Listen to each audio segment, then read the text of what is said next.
শেষ ঠিকানা যদি 3.5 হাত মাটি হয়, তাহলে কিসের তো ক্ষমতার দাপট?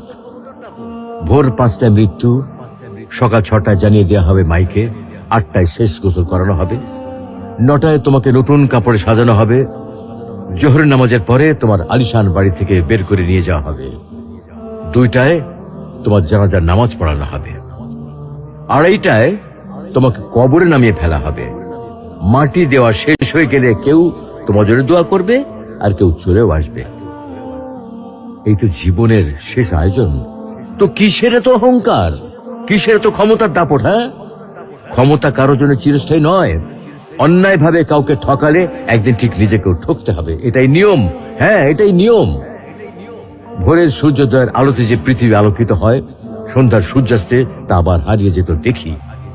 অসত্য দিয়ে সত্যকে কখনো ঢেকে রাখা যায় না। প্রকৃতি বড়ই নির্মম। কবে, কখন, কোথায় কার উপর আঘাত হানে তা একমাত্র উপরওয়ালাই ভালো বলতে পারেন। অহংকার আর দাম্ভিকতা পতনের লক্ষণ। তাই অহংকারী না হয়ে সহনশীল হন। ক্ষণস্থায়ী এই দুনিয়ায় কেউ চিরস্থায়ী নয়।